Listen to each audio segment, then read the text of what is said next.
Richard, thanks for your time. Is this a major worsening or deepening of tensions between Washington and Beijing? I don't think so. It obviously, contributes to the ongoing corrosion of the relationship and the bitterness that pervades it in many respects. But in terms of strategic moves that damage China, I don't think so. But of course, it will add to the Chinese sense of resentment and victimhood, and that all the West is against them and all that sort of thing. But I think we've been expecting this for some time.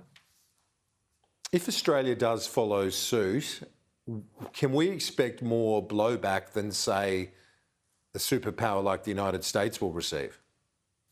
Well, I guess, there's already a lot of blowback against Australia, so what can they do next type thing? That's one part of it. But it also depends on how we do it. It's obviously pretty clear that Australia is not going to send anybody, a minister or any official, high-ranking official to the Games.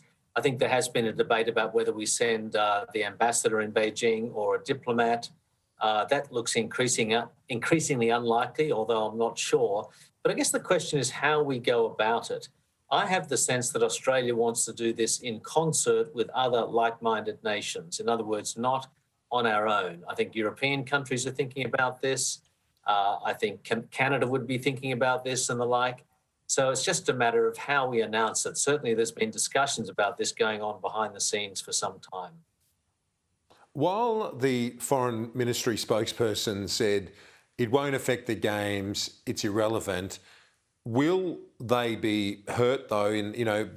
I guess I'm asking you that in the context of the perception of keeping face. Is that something that they will feel keenly in Beijing? Well, yeah, China, or Mr. Zhao at the Foreign Ministry says they don't care. Of course, they care a lot. This is not quite like the prestige attached to the 2008 Olympics, but it's still a global event of immense significance. The one thing that sort of, rails it all back a little bit on all fronts is the COVID issue, because China is still keeping a COVID zero policy, and they've, maintained that for the Games. And I think in some respects quite purposely, because it makes it easier for other countries to boycott, because even if you send somebody, that person can't do anything. They can't go anywhere. They can't meet people. And so there's little point in going. And in fact, the New Zealanders seem to have made clever use of that by saying that they aren't sending anybody, mostly because of the COVID restrictions. I wonder whether Australia will say something similar as well. What do you say to this development, Richard, in the context of, and what's the significance of this happening off the back of those recent talks which reopened dialogue between the two nations, with Biden and Xi holding those lengthy discussions recently?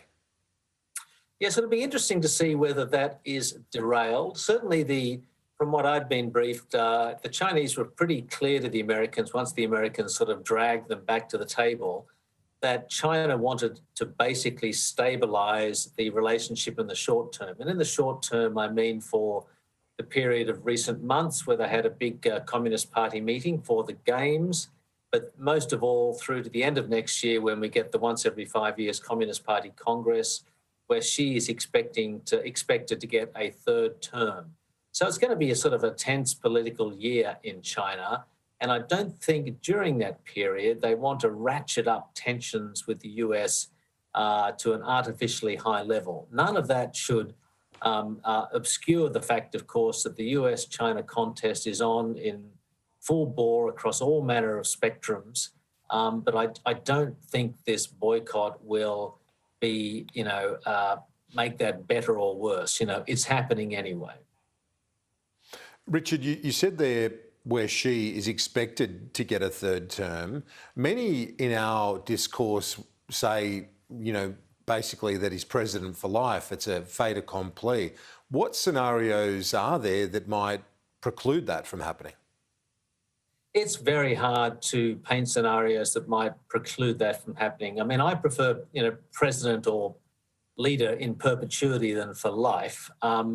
He's got all his ducks, in a row, if you like, politically. He's dragged everybody into conformity with this what they call an historical resolution, which came out a couple of weeks ago, which basically puts him in the pantheon of leaders along with Mao and Deng.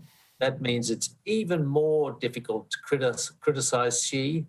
The conflict with the US, in fact, is a gift for Xi internally because it makes it difficult for anybody to take him on as well. He was previously criticized for basically trashing that relationship.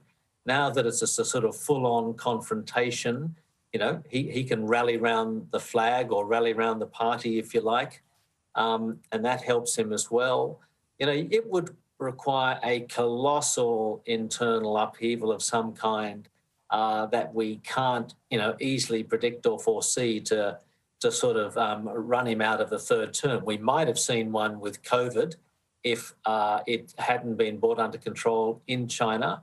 And I think that's why they're having a COVID zero policy, frankly, because China has great state capacity to test lots of people, millions of people in a day, but they have not got a good public health system. So if the virus did get going in China, I think that would be destabilizing a political calamity. And that's why you see what's happening there now with it.